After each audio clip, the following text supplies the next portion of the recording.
an academic is still a bit of an unsettling recategorisation for me, because until 5 years ago, I was a practitioner. I ran a small charity in Newcastle in the northeast of England, working with people who experience severe and multiple disadvantage, in all sorts of different aspects of their lives. And the reason I ended up talking about any of this, the massively surprising for me thing that I ended up at a business school, if you'd asked me 10 years ago whether I would ever have anything to do with a business school, I would have straight up laughed in your face. Not a chance in the world.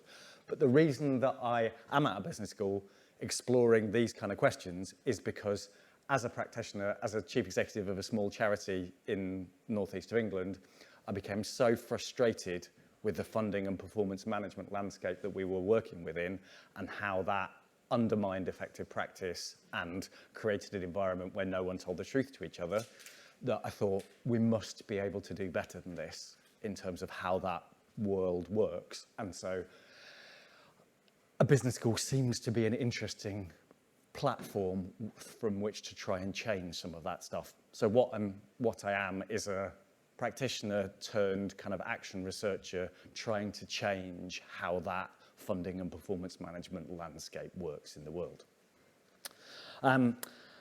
So I hadn't quite realised when I was preparing these presentations how many people would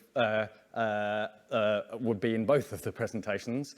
So if you were here yesterday, you will hear a reasonable amount of things that you heard before again today. My apologies for that. Maybe there's some nap time that you can have, but there will be one or two different things in, so you have to at least kind of give some attention to the new ideas. And as you will have seen, because of the kind of questions and introductions that people were giving, I made a last-minute change to some of my slides just then. So there's one completely new thing in there as well. But what I'm going to cover today, I'm going to talk about why we need to do public management differently as the kind of foundation for being able to do social change differently in the world. I'm going to connect that to the idea of complexity and why I think the complex nature of the world demands that we do public management differently. I'm going to say the words human learning systems a lot to just try and reinforce those as an alternative approach, because I believe now we have a choice about how we do public management, and this language of human learning systems seems to offer some kind of example, some kind of alternative. I'm going to talk you through an example of what this looks like in practice, so that this is what I'm going to present is a kind of conceptual framework for doing public management differently, but talk you through an example from Plymouth where they're actually doing it, and also an example from a charitable foundation in the States that are doing this. So that's my new thing for today. And I'm going to talk a little bit about this idea of creating healthy systems. As with yesterday, I want to start by saying that what I'm going to present to you today comes from learning that I've done essentially in a UK context, a little bit in the context of the United States. And so I share this with you because I'm interested to know whether it has relevance and resonance, because I absolutely don't want to give the impression that this is a bunch of stuff that we've learned and I think that this is the right thing to do and you should do it too, because that's not how a complex world works, right? So this is stuff that we have learnt from a UK and a little bit of a US context. What I'm interested in is, does that have relevance and connection for you? I'm not trying to say this is right. So as with all complexity stuff, context, context, context. So when you become an academic, they make you pick an academic discipline. You can't just be an academic. You have to say, which discipline would you like to be part of? You're like, what? So I picked the discipline of public management, which is essentially exploring the questions of how public service is planned and implemented. And for the purposes of this conversation today, I'm talking about public service in the broadest possible understanding of that term. So any form of social intervention is kind of what I'm thinking about. So it could be work that happens under an international development rubric. It could be, in the UK, it would be voluntary sectors, social action, as well as what the state actually does. So all forms of social intervention, how are they planned and implemented? And there is a dominant way of doing public management that has existed for the last 30 or 40 years. And it's called, there is a particular ideology that has come to dominate how we think about how public management works. It's called New Public Management. It was created in the 1980s and really took hold in the kind of UK, the US from the 90s onwards. Hands up who is familiar with the language of New Public Management. Is that a few? This was a real surprise to me, because when I worked in the public sector in the UK, I worked as a chief executive of the charity. I'd never heard of the expression New Public Management. And that, for me, this is one of the ultimate examples of the idea that fish have no word for water, right? It has become so all-encompassing, so dominant, that we forget that it was something that was created. It is not, there's nothing natural about how this stuff works. It is a particular ideology that was created. It is a choice to manage in this way. And what we mean by new public management, so this famously summed up by Ewan Furley as the 3 M's: markets, managers, and metrics. And what I mean by that is that for social action, you start by defining a big strategic objective, because that's what the expensive brains at the top of the organisation are paid for, but big, expensive thinking. What should the strategic objective be? And then that gets translated into particular performance objectives, right? And those performance objectives are enacted down through the organisation. So you turn the strategic objective into smart targets, like specific, measurable, achievable, realistic, time-bound. How does this translate into a specific set of things that people must achieve in a particular time?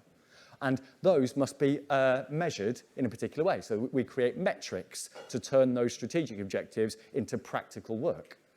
And then the task of management is we create a whole cadre of managers whose job it is to check up on people, to see whether they are achieving those metrics or not. And that's what management means. Are you achieving the metrics that have been set for you or your team? Do the counting, do checking, and whether you're achieving them or not, yay or boo. And then within that, once we have set those as metrics from people, we can get organisations to compete in a marketplace to say who will deliver these metrics for the cheapest price or quickest or whatever. So this is the essence. I mean, I'm doing like a whole area of scholarship a radical disservice by giving it that rapid run through, but that is the essence of this dominant ideology for how management should work. Markets, managers, and metrics. And just to kind of ground this, to say this is what this looks like in practice, this is a slide taken from the strategic plan of a local authority in the UK called Rochdale in the northwest of England. And what they were putting up, doing a presentation about their strategic plans to reduce obesity in their borough. And they said, so this is our objective. We want fewer obese people, because obesity is a major health problem. We are tasked with doing something about that. So, but in order to, we need to turn that into something measurable. So we take the idea of obesity, and we must turn it into a metric. So they use the metric of body mass index, which is people's height divided by their weight. Because that is a really simple thing to measure for people. And that creates a set of scores. You are overweight if your body mass index is between 26 and 30, and technically obese if your body mass index is greater than 30. So they say, we want in Rochdale to move from reduce the number of people in our borough who have this BMI score from 56 to 45%, and from this BMI, the obese BMI score from 20% to 16% over this time period. Right? Your classic set of strategic objectives. This is what it looks like to do this work well within the new public management frame, right?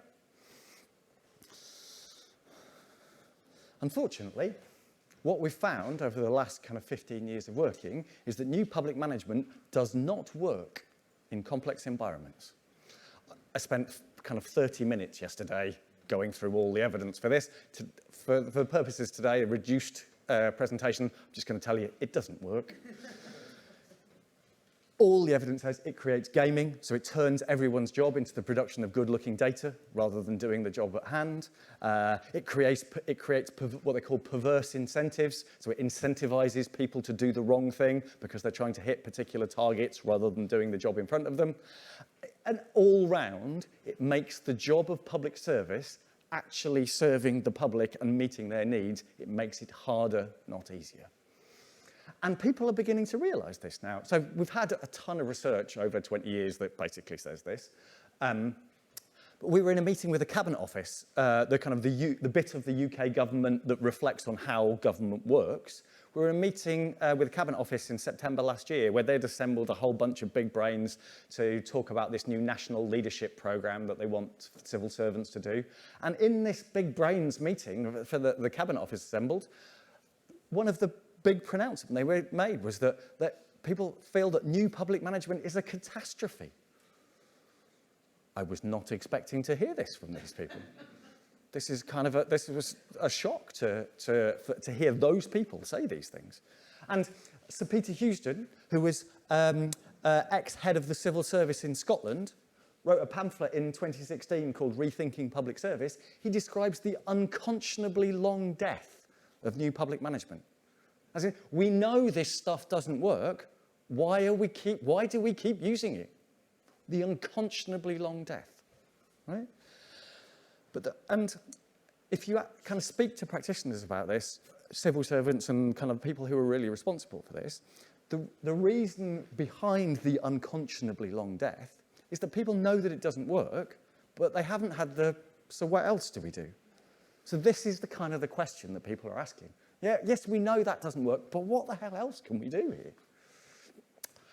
And our work over the last kind of 3 or 4 years has been attempting to answer this question. So what else can we do? How can we do public management differently? And our starting point for this journey was the idea that what else can we do starts by embracing the complexity of the real world.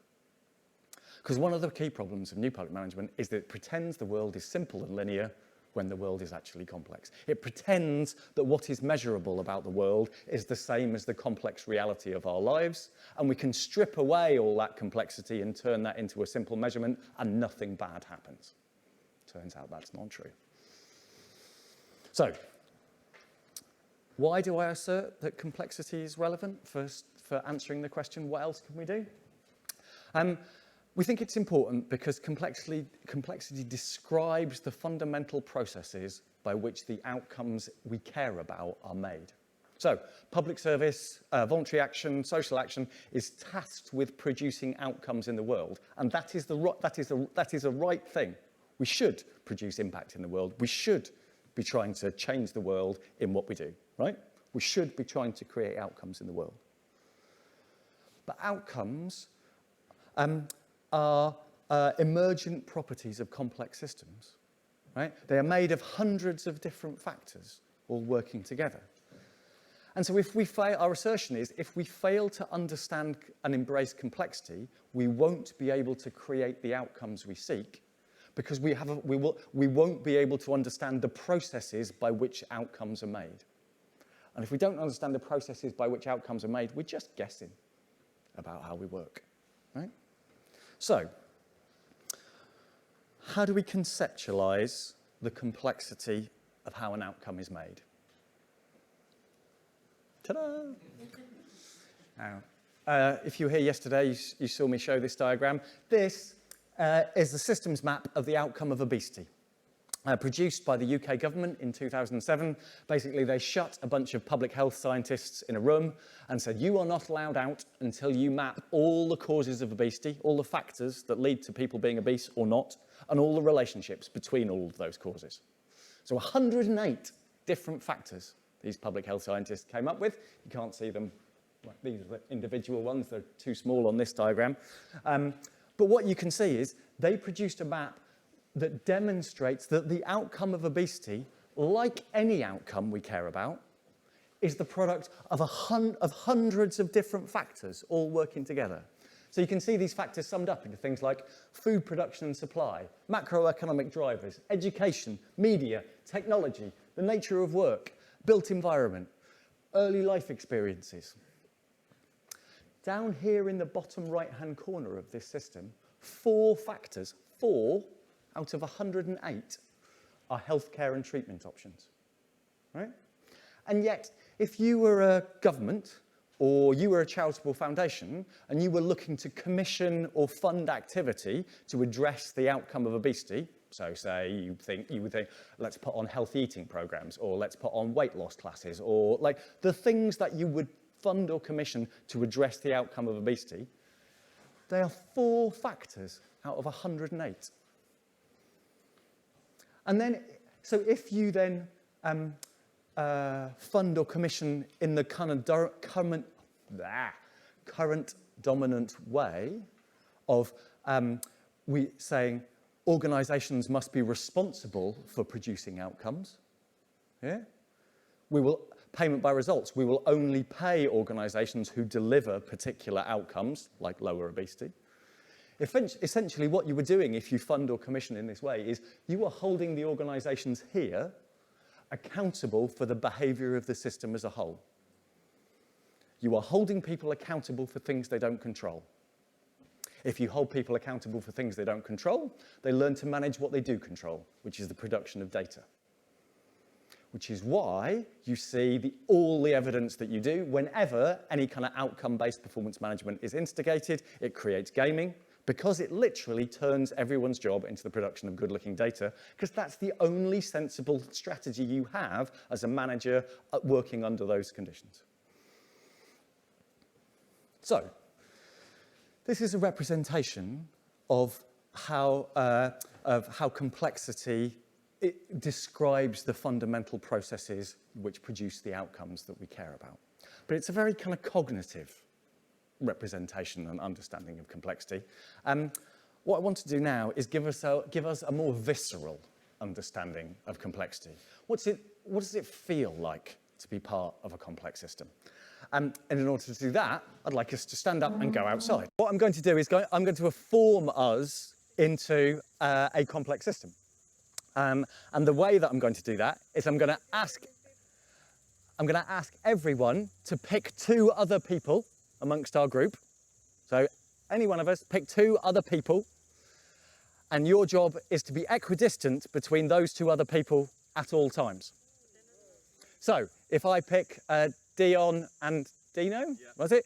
I would be equidistant here, or here, or or here.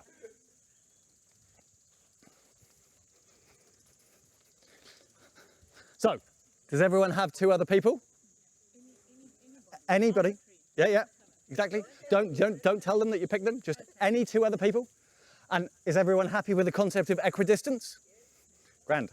One other thing before we run this exercise, I want you to take a reference point for exactly where you are standing, because I'm going to need you to come back to this exact spot in 2 minutes' time, having wandered around. So, I need you to find out exactly where you are. So, everyone know exactly where they are? Isn't that a nice feeling? Everyone got 2 other people? Everyone got equidistance? Okay, we're just going to run this system and see what happens. Walk this system and see what happens. And go.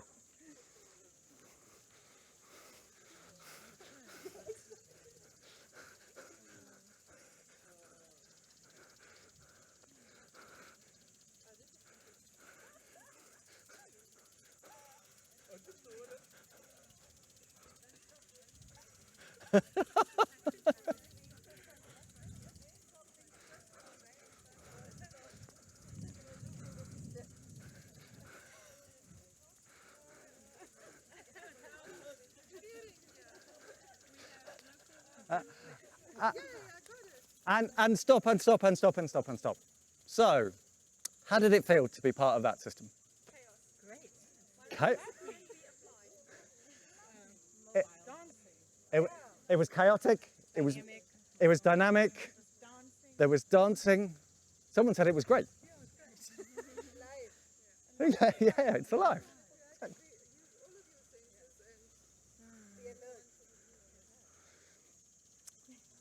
Anything else that anyone? Yeah. It was chaotic, but somewhat organized in the chaos. Yeah. It was organized chaos. Oh, sorry.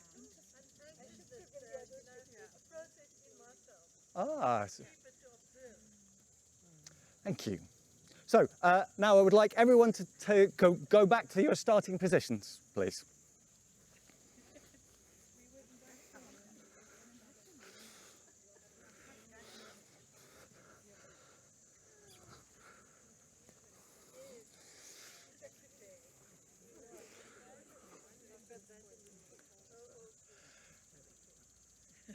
So, is everyone as near as you can measure it in the same position as you were before? Okay, so I want you to keep the same 2 reference points that you had last time. Yeah. So we've got exactly the same starting position and exactly the same rules and exactly the same reference points. And we're going to run that system again, and what I'd like you to try and notice is whether your pattern of movement is the same or similar to last time, and to the extent that you can, whether the pattern of movement for the whole system is the same or similar. Okay? So everyone understand? We're just going to do that again and try and notice whether you're moving in a similar way or not. Same 2 people, same starting position. We've now learned about the connection. And go.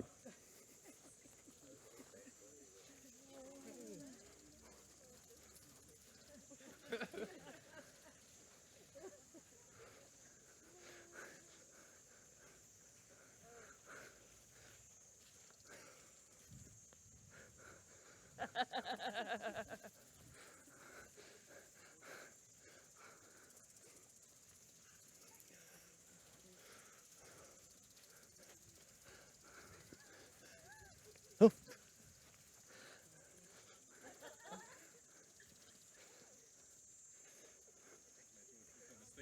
Yeah. And stop, and stop, and stop, and stop, and stop. So, hands up if your pattern of movement was the same or roughly similar to last time.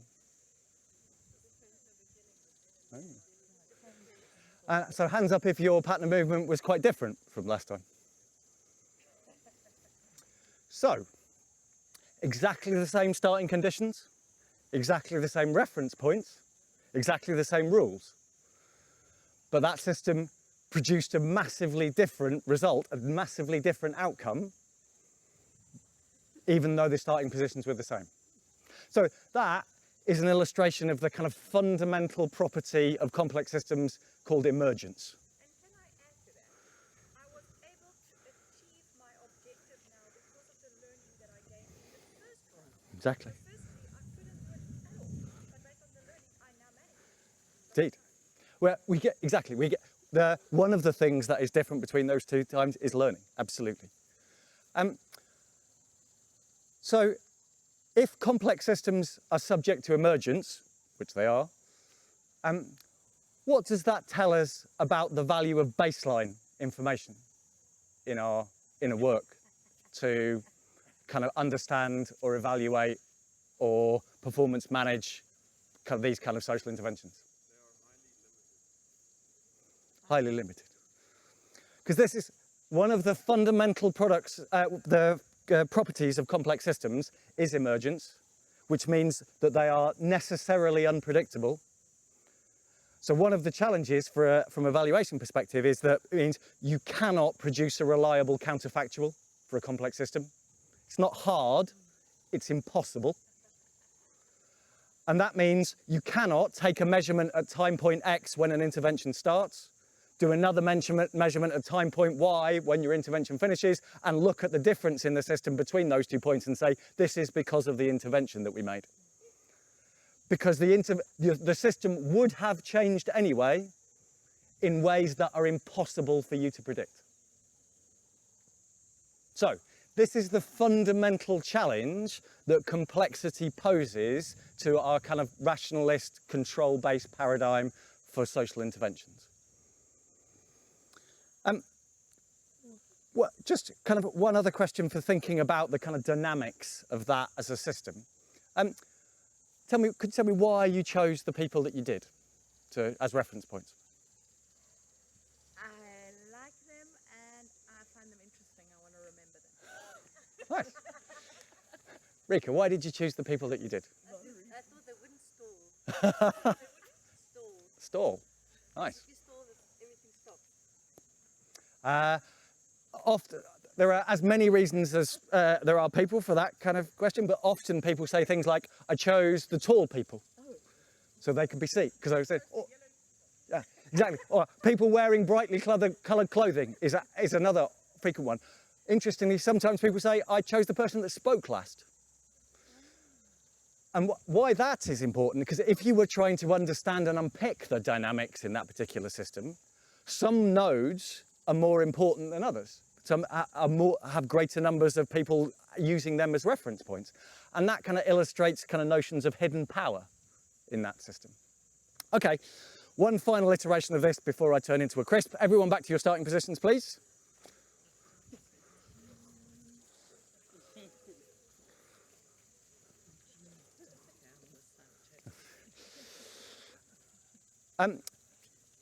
Let's give this, so as you will be kind of no doubt seeing, what the metaphor that I'm trying to create here is that this outcome, the outcome of this system is our pattern of movement. Who is responsible for the outcome of this system? I am. So exactly, there's lots of different true answers to this question. So in some ways I am responsible because I am setting the rules, absolutely. Also, everyone is responsible. Another true answer that someone gives, that people often say, is no one. So, yeah, exactly. So, how would we identify who has caused the outcome that we're looking for? So, I am definitely partly responsible as a rule setter in this, but the pattern of movement that was created, I couldn't envisage and was beyond my control. So the answer is you cannot attribute the outcome of this system to any one of us. You cannot use a reductionist approach to say, okay, you're responsible for this. We are all, and the relationships between us all, responsible for that as an outcome. And that is the metaphor that I'm trying to say, this is how the world works out there. And if it works for a simple version of a complex system like this, where there's just, 20 of us and one simple rule, imagine what it looks like out there.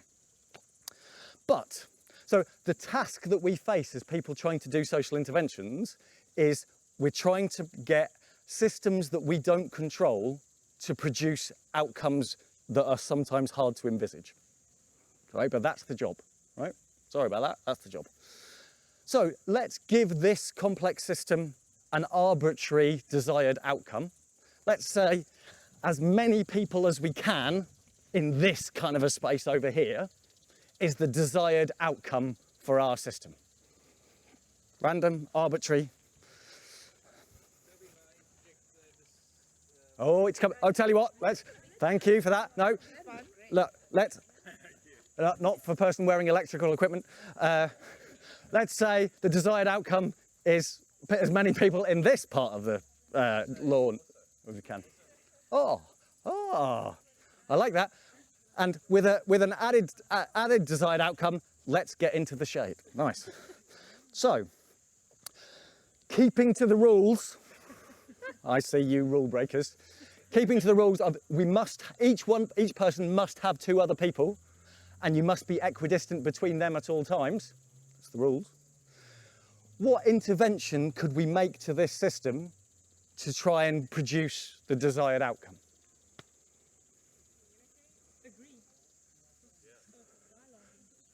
Okay, so sorry, I didn't quite hear what your suggestion was. Oh, so agreement. So the nice thing about this is I try whatever the first suggestion is. So, dialoguing, agreement. And so can you explain what you mean by that as an intervention in the system for everyone? What is it that we would do differently? among everyone. Okay, so we need to talk with one another, maybe identify who our reference points are and kind of talk with them about heading in that direction. Only one suggestion at a time. So let's try that and see what happens. Are we sticking with our same two people? So yeah, that we have chosen the one change we're going to make to this system is that. Like, I have no idea what's about to happen. That's kind of part of the beauty of this. Are you ready? And go. So my two are Dion and Dino. Like, could we go over there? Could we go that way?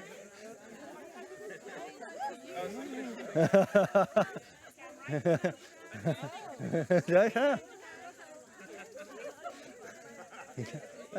I like the kidnapping strategy that's emerging over here. And stop. Nice. By a variety of fair means and foul. I thought it was just communication. Yeah. Yeah. I'm still following. Again, in my role as facilitator, I need to stop people having interesting conversations. So please stop having interesting conversations. Thank you for your time for doing that. I suggest we go inside now before we crisp. Hopefully that was kind of an interesting illustration and give us a more visceral sense of what it means to be part of complex systems and trying to create outcomes. Thank you.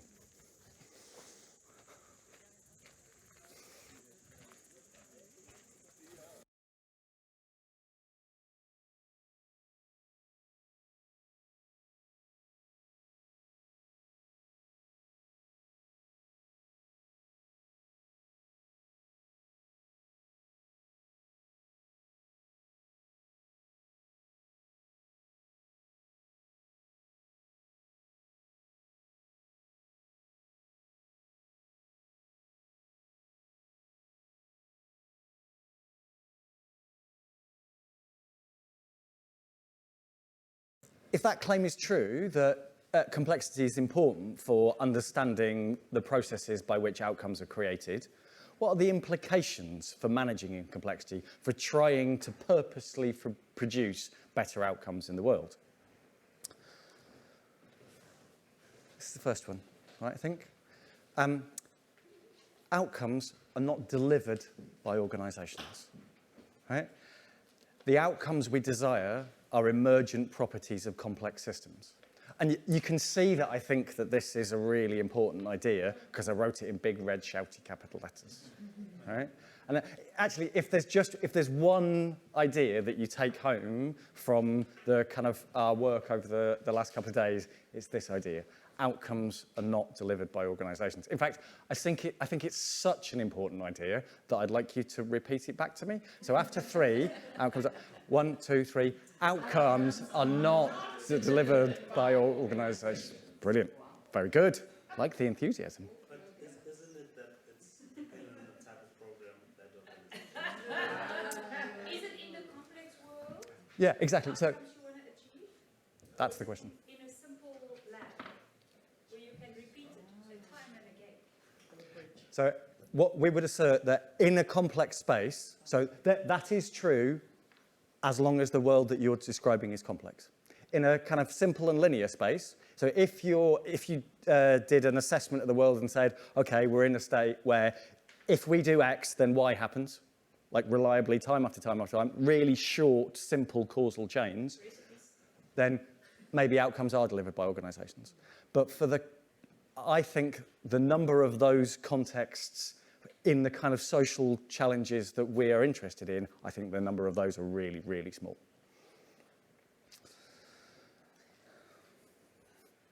but organizations contribute? Exactly, yes, exactly. So like we are all responsible for that pattern of movement, organisations contribute to this. So how do we as organisations effectively contribute to a broader system that produces outcomes? That is exactly the question. Sorry, you read to. Exactly, and I think that that's broadly correct, and we'll kind of come on to how that, I think that exact idea works in practice, and it's framing that process as a learning process rather than as a theory of change which works irrespective of context and time, I think is the crucial aspect to this. So, thinking then about what complexity requires of us, if we're as those who are tasked with managing and leading social programs, I think it requires the capacity to respond to variety. Because each perspective in a complex system is different. So if you're trying to create well-being in my life, you need to understand how well-being in my life is different than from yours, and from yours, and from yours. So we need to be able to understand that each person's strengths and needs and perspective on the world is going to be different. We need the ability to adapt to change because the context in which we are doing our social interventions is constantly changing. So the relationship between the intervention that we do and the world it inhabits affects whether that intervention works or not and how it works. And given that that world is constantly changing, the systems are dynamic, like we saw out there, our interventions must constantly change and adapt to keep up with that. And finally, it requires us to have the ability to shape systems whose behaviour can't be reliably predicted and which no one controls. So that is our kind of management and leadership frame. That is what complexity seems to require of us if we're going to produce outcomes in the complex reality of the world. So how does that translate into doing public management differently? This is the question that we've been working on, me and my team have been working on for the last 3 or 4 years. We've produced 2 reports that kind of attempt to write down some of the things that we've found out about in this space. So this report was produced in May 2017. We focused on the behaviours of funders and commissioners who were thinking differently in a more complexity-informed way. And then we, in May 2019, we followed that up with a report with not just funders and commissioners, but a whole range of organisations who were using this complexity-informed approach to manage the delivery of their interventions as well. And between these, what happened in between these 2 reports, these 2 years, was really surprising to us because this is a report about public management with complexity in the title. When we released it, we didn't really think that anyone would care. It's a bit niche, right? But actually what happened was that it went poof, like straight away. Over 200 organisations put their hand up and said, either we are working like that or we want to work like that. So what we did, that gave us kind of 2 jobs. Firstly, to kind of form a community of practice amongst all those 200 organisations so that they can talk with one another about the conversations of change that they're having to enact this new approach. And also, we wanted to park a researcher alongside the organisations who are in the vanguard of working in this way because we wanted to understand the detail of what that practice looked like better so that could be shared with others. So in between these 2 things, we've been doing research alongside the organisations working in this way and supporting a community of practice to develop and kind of witnessing the conversations of change that people have. And it was through that research and listening to those conversations that gave us the content for this second report. And crucially, what that also gave us was a language with which to describe this alternative approach. Because we didn't really call it anything in this report. We just said, this is a whole new world. We got a bit Disney. And so by default, people started calling it complexity-informed practice. And that's kind of rubbish as rhetoric for 2 reasons. Firstly, because unlike we as a group of kind of complexity geeks, to 95% of people in the world, complexity is just a synonym for hard or difficult, right? And so if the title of your new approach has the word complexity in it, it sounds to most people like you want me, yeah, why would we do that? My job's hard enough as it is. You're telling me it's harder? That's not a good sales pitch, right? Secondly, complexity describes why we need to do things differently, but not anything about how we do things differently, but what is different. So we wanted to listen to the language that the people doing the work spoke. And they spoke the language of human learning systems. I told you I was going to say these words a lot. Human learning systems. And what that seemed to mean is changes to three key aspects of their public management practice. Firstly, that the purpose of the service, the intervention, was to meet human strengths and needs, to listen, to understand, to start from where people were, and to respond effectively to the strengths and needs of each person that they encountered. Secondly, in terms of the management of that work, the focus of management should be to create a learning environment in which the people doing the work can continuously adapt their practice through feedback from the world. And finally, as a leadership focus, the job of leaders, and I don't necessarily mean just kind of hierarchical positions, leaders at all levels, is to be system stewards. That their purpose is to create healthy systems, because healthy systems produce better outcomes. And by healthy systems, we mean systems in which it's easy for actors to coordinate and collaborate together. So, human learning systems, and I'll dig into each of those ideas in turn.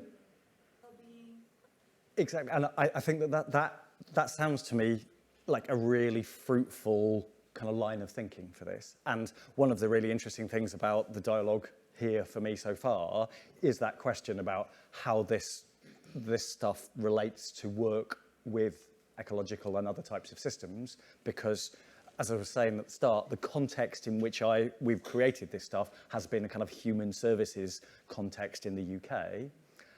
And when this stuff transfers to a different context, it will require some different thinking. And so where best to position that, as you say, the essential truth that human beings are part of living systems, and bring that understanding in? Is it part about, do we need to recast bits of the service purpose? Does this require us developing our understanding of what systems mean? Exactly the kind of developing the thinking and understanding that underpins the approach that I would hope that we would do today. Service purpose Exactly, and that question, asking that question, what do we mean by a healthy system here, is exactly the starting point for this as work in any given context. What do we mean here by a healthy system? So we'll dig into those three ideas, and as you're hearing them, maybe you want to be doing these kind of translation bits in your head and asking those kind of questions about what does this mean for my context. So firstly, human. So we couldn't spend more than 10 minutes with any organisation working in this way when we're kind of putting ourselves alongside them doing the research without someone saying something like, well, this is just about being more human to each other, right? Oh, yeah, that's great rhetoric. Let's write that down. That's a whole heading title. That is brilliant. Hang on a minute, what do we mean by being human to each other? Because we all have a kind of, I think, an instinctive understanding of, being more human to each other. But actually, in an analytical mode, we need to dig a bit deeper than that. What does it mean? For our practice, as public managers, what does it mean to be human to each other? So we dug into that a little bit more with the people doing this work. And what it seemed to mean was variety, empathy, strength, and trust. So, they're not putting on your vest. And so what we witnessed was services that responded to the variety of human need, because there are as many ways to be human as there are human beings. And so if you're going to meet people's strengths and needs, you need to be able to respond to that variety. You need to be able to hear and understand how my well-being is different from Rika's, from yours, from yours, from yours, and be able to respond appropriately to those differences. And if we're going to do that, if we're going to understand what the life of another human being is like across the differences between us, we need to build our capacity for empathy. Because it's not easy to really genuinely understand what the life of another human being is like, and so that's work that we need to do to build a more empathic approach. The people doing this work also talked about a strengths-based approach. So they said, we need to view people as whole people in each context. And this is maybe where I think where I would kind of bring in the connection to whole people as part of broader ecological and other systems, right? Because when we run services like mental health services or substance misuse services or services that help develop people's skills, the tendency for those services is to view the people that come through the doors as a person with the particular problem. You've got a mental health problem. You've got a substance misuse problem. You've got a skills gap. And so we view people through the lens of the services that we offer. And we end up asking the question, how much of what we do should I do to you? That's kind of the question that most of services or interventions ask. And actually, the people who show up in the services, they are bringing their whole life to that service. They are thinking, I'm here for a conversation to help develop my skills, but actually I'm worried about my kid because my kid wasn't doing so well in school at the moment because they were being bullied and blah, blah, blah, blah. They bring their whole life to each and every situation. And so we need to view people as bringing their whole life to each and every situation. And the language that people used to describe that was this idea of viewing people from a strengths-based perspective. What strengths do they bring into the thing, not just what deficits do they have around their mental health problems or their substance misuse or there. And finally, to be human seems to involve trusting people with decision making. Because if we're going to make the only people with enough knowledge to make effective decisions about what to do in any context, should we do this or that with this person? Should I put my effort into this area of work or that area of work? The only people with the knowledge to make those kind of prioritization decisions across the variety of all the different human beings, all the different strengths and needs, the whole lives that people are dealing with, the only people with enough knowledge are the workers who are doing the work and the people who are being helped. Right? They are the only people with enough knowledge to make that prioritization decision of should we do this or should we do that. And so if you're going to enable good decision-making in complex environments, you need to be able to find a way to trust the people in the work with decision-making. So the funders, the managers, people working in this way created trust-based systems that devolve decision-making authority into the work.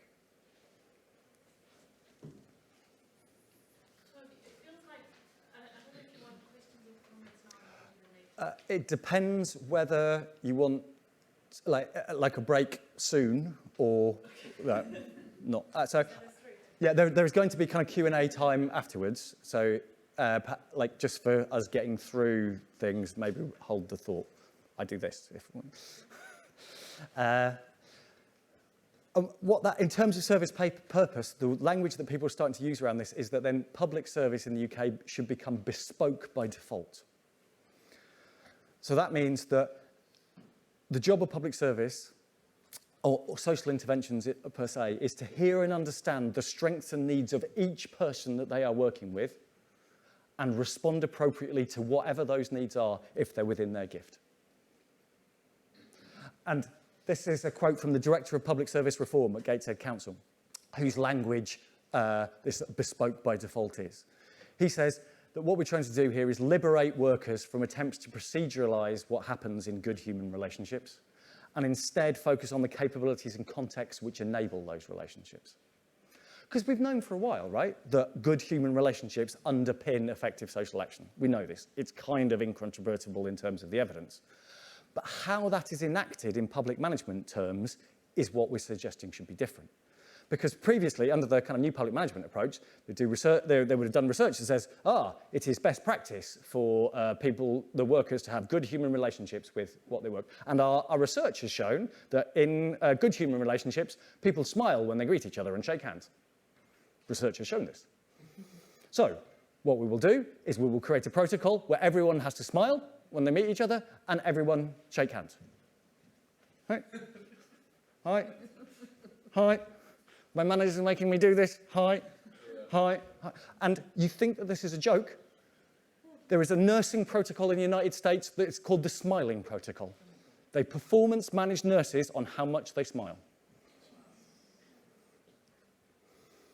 I only realised that because I actually created that exercise as a kind of, oh, how silly, no one would ever do that. And then I remembered last night that people are actually doing this stuff. And as human beings, we know, we have the contextual skills to know when it is appropriate to smile and shake hands to greet people, or when it's appropriate to give them a hug, or maybe they've just come from a funeral and so you need to do something entirely different when you greet them. We know what it means to have good human relationships, and we are effective at judging that, given a little bit of space to think and reflect and be human beings. So this is what the Director of Public Service Reform at Gateshead Council, local government in the UK, is saying. This is what we are trying to do with our workers. We employ smart people. Let's enable them to be smart, to make good decisions, and trust them with that. So, human. Second, learning. So, everyone thinks that learning is a good idea, right? We are an institution of learning. How could the idea that learning is central to public management be different from what we have now? Well, I would say it's different because at the moment we view learning as a discrete phase in the social innovation cycle. So this is the classic Young Foundation Stages of Social Innovation diagram from 2004. We start with a prompt, a problem in the world, the problem that must be solved. So in order to do that, we go into a learning phase. We create proposals for solving that, and we do prototypes. We test.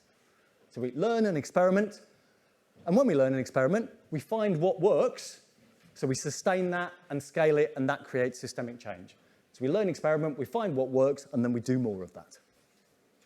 Sounds like a very sensible way to proceed, but unfortunately, in a complex environment, it is just simply the wrong strategy.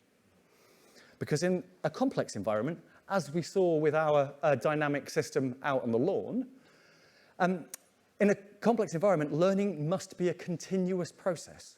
Because there is no such thing as what works at a programmatic level, because what works is always changing. Because your social intervention is in a relationship with a dynamic, constantly changing system, and therefore what works must continuously change to adapt to the changes in that system. So the reason that this came up with what works was because of the process of learning and experimentation. It is that worked. But our current public management says, as soon as we find what works, we stop learning. We go into a performance management phase, we criterionize it, we write a manual, and everyone has to do fidelity to that as a model. And our performance management systems are about keeping people to the practice that we know works. But the moment you stop learning is the moment that social intervention stops working. It doesn't matter how brilliant the evidence base was that said this would work.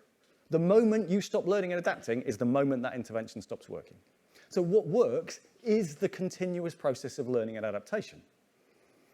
And for funders and commissioners, that means a radically different perspective is required. Because you can't purchase evidence-based packages of interventions. We're buying this because we know that it works. What funders and commissioners need to do is purchase the capacity for organisations to learn and adapt. That is what you are funding organisations for the capacity to keep learning and keep adapting. And one way to kind of characterise this is the difference between intended learning and emergent learning. So in intended learning, we know what good looks like, and the process of learning is spreading the knowledge about what the right thing to do is from someone who knows to a group of people who don't. So when I joined Northumbria University 15 months ago, I had to do an online kind of fire safety training which matched up a fire extinguisher. I had to match up on screen one particular type of fire extinguisher to one particular type of fire. And it wouldn't let me click through to the next screen until I'd got the right combination of this fire extinguisher goes with this fire. And that was exactly the right thing to do, because I needed to learn that if I wanted to put out an electrical fire, I shouldn't spray a water fire extinguisher on it, because you only make that mistake once. Opportunities for learning, small. Whereas in emergent learning, which is what is required in complex environments, what good looks like keeps changing. And the process of learning is us all trying to keep up with what good looks like. And So this idea of intended versus emergent learning comes from a thinker called Sahana Chattopadhyay. She wrote this blog that I put a link to there and identified the practices of emergent learning that we should be creating if we want emergent learning to happen. I won't go through all of these, but I think a couple of key ones for me are this idea of reflective practices and sense making. So we need to be creating, as managers and leaders in this space, opportunities for groups of peers to reflect together on their work. And we need to be doing that in a way that we put data into those environments that is not pre-interpreted, that is not preloaded with meaning. So we're bringing in the experiences and measurements and data from different parts of the system, putting it in front of groups of people and saying, what does this mean? Those sense-making conversations enable a collective understanding to be built about what is happening out in the world. So, what do we know from the work we've done about how learning is enabled? Well, big one being funding for learning, not for results. Because if you try and fund for results, you end up corrupting the data that gets produced because everyone's trying to game the data in order to demonstrate that they achieved the results that they were being paid for. We know some things about how to create a learning culture. So firstly, about removing competition between organisations, because competition between organisations means they hoard knowledge, because your knowledge is the way for you then to win the contract over the next organisation. Why would you share that? That would be insane. Second really important thing is about creating a positive error culture, which is just a fancy way of saying that round here we talk about mistakes and uncertainties. Because in a complex environment, you are bound to feel uncertain about what to do because your judgment is interacting with all the other factors in the system to produce an outcome in ways that are literally unpredictable.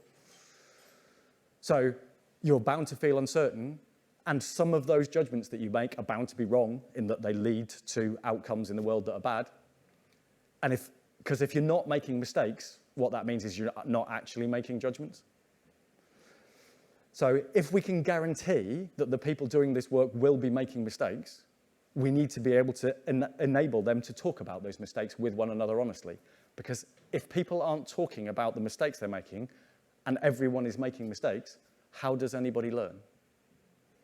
So creating the conditions where people routinely talk about mistakes and uncertainty seems to be a necessary part of kind of enabling this emergent learning. And finally, I just want to say something about using data to learn. Because it's really easy to hear this kind of particularly rapid presentation, and I've heard other people say, oh, Toby says we don't have to measure anything anymore. No. Actually, data is really important as a reflective tool, but are we using data to learn, or are we using data for accountability? And what we know is that you have to make a choice. You can either use data to learn, or you can use it for accountability, so to demonstrate impact to a group of other people. If you try and use the same data for both, it becomes corrupted. Because there's something called Campbell's law, says, see if I can get this right, any quantitative indicator used for the purposes of social decision-making will tend to distort and corrupt the processes it is intended to monitor.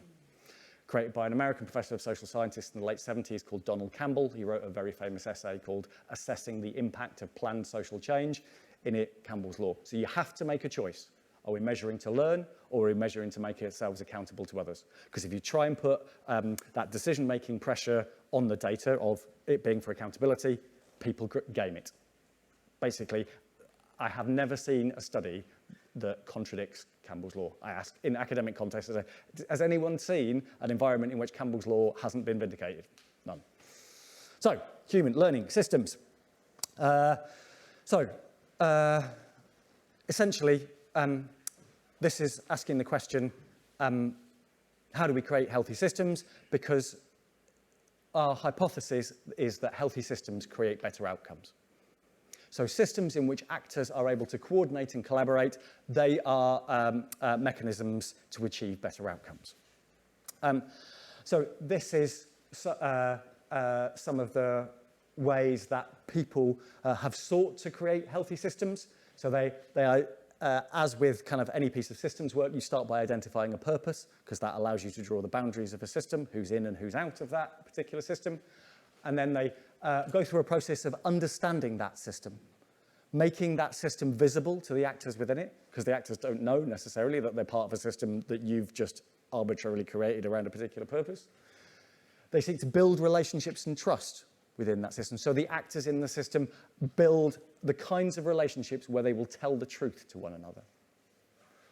And through this process, they seek to establish a shared purpose. So to turn from the de facto purpose that the person saying, okay, we need to get together around this has created, into a set of shared purpose that is owned amongst that particular set of actors. And that shared purpose gives the opportunity to articulate shared principles and values. And then from there, they go into co-design spaces. What is it that we should do together now that we understand that we are a system? And that design phase leads to experimentation, which are themselves little learning loops. And that experimentation, some of it works, some of it doesn't, leads to all of that change and learning embeds and influences the system. And because you embed an influence in the system, you need to understand it again, because new people will have come in, the conditions will have changed. So this is a cycle, this is a learning cycle, and what drives this, what provides the energy to keep moving around this cycle, is the idea of governance as learning. So people at the heart of this system who are asking the questions, what's happening here what we intended? What should happen next? And who are we to be making these decisions? And so that role of support creating healthy systems, we decided to give that role a name. Because the question is then, who is looking after the health of the system? Whose job is it, not necessarily a single person, might be a group of people, whose job is it to look after the health of the system? And we called this role system stewardship, because we thought this was kind of nice language to describe this role, and we pinched it from a report by the Institute for Government in 2011. And that language seems to be useful in describing the idea that someone needs to be looking after the health of the system, for playing that kind of role of enabling people to see that as a system and to coordinate and collaborate within it. We've also been able to, through other work that the Lankelly Chase Foundation are doing, ask the question, okay, what's the detail of what a healthy system look like? If I'm a system steward, what is it? And it's my role to create a healthy system. What does that look like? What should I be doing? How should I understand whether I have a healthy system or not, or where to prioritize my action for work to improve its health? The Lankelly Chase Foundation, working with a range of organisations that they had funded to do this systems change work, came up with these system behaviours, characteristics of that one would expect to see amongst actors in systems that work well for people who experience severe and multiple disadvantage, because that's the context in which they're talking in the UK. So, in a healthy system, in a system that is working well to serve the needs of people who experience severe and multiple disadvantage, people view themselves as part of an interconnected whole. So actors in the system recognise the other actors in the system that are part of achieving a shared purpose and can therefore connect with them accordingly. I won't go through all of these. In a healthy system, power is shared and equality of voice is actively promoted. So in a healthy system actively goes out looking, on seeking to hear the voices of the most marginalised, those who find it difficult to have their voice heard within the normal conversations of the system. You see.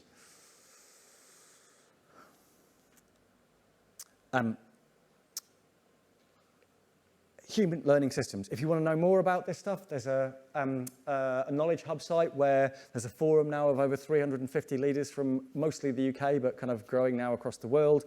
There's some resources. So if you want to connect with this, there's a group of people talking about it there, and we're building a kind of website where we'll put together some of the resources on this soon.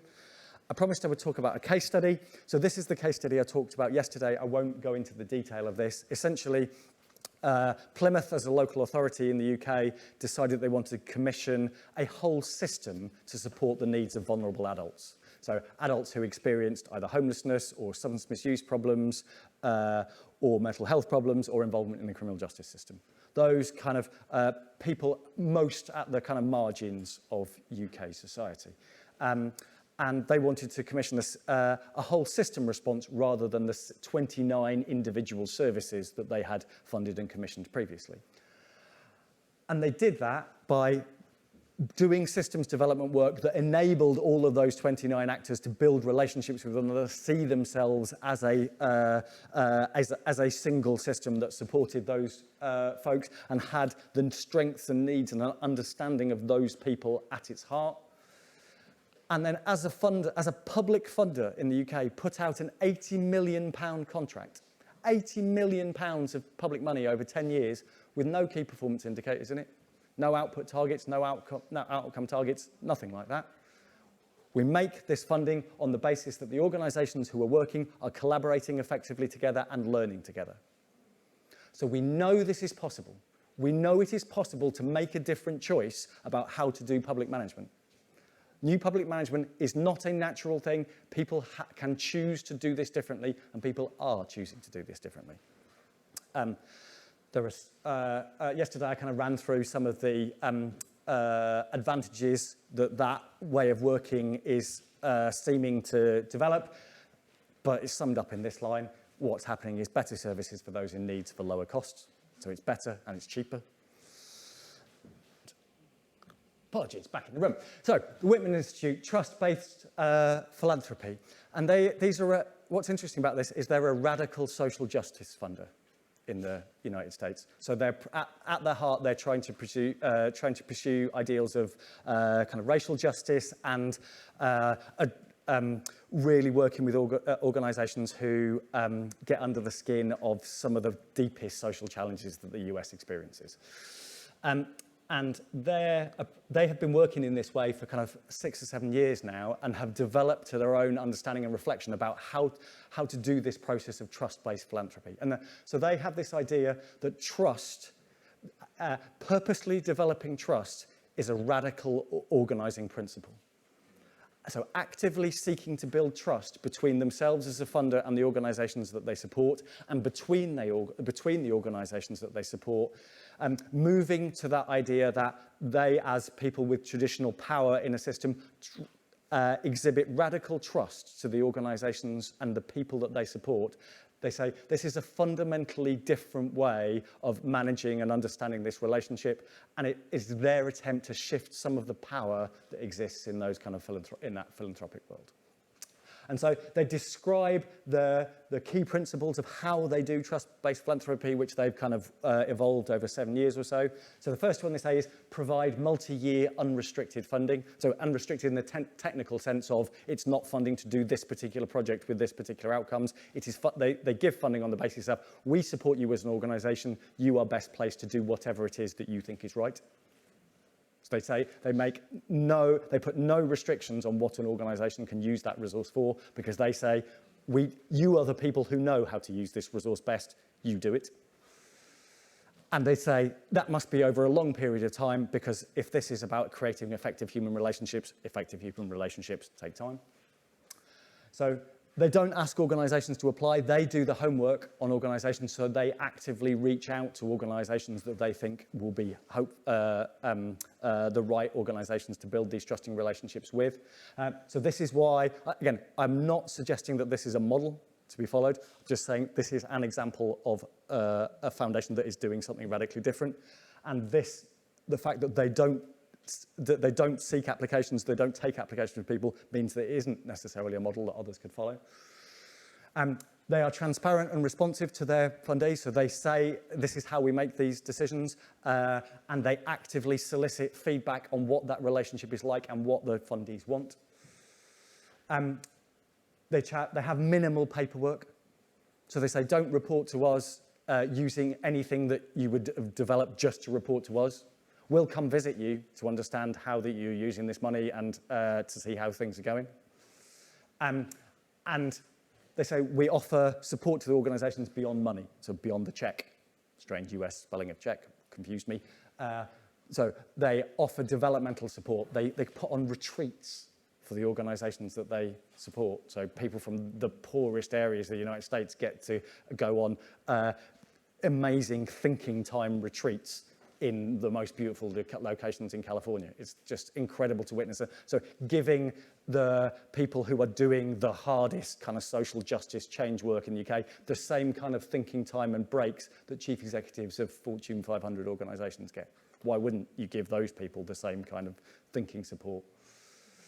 So I just thought that that might be an interesting example of how this stuff is being enacted in practice. And that's essentially me. Thanks very much.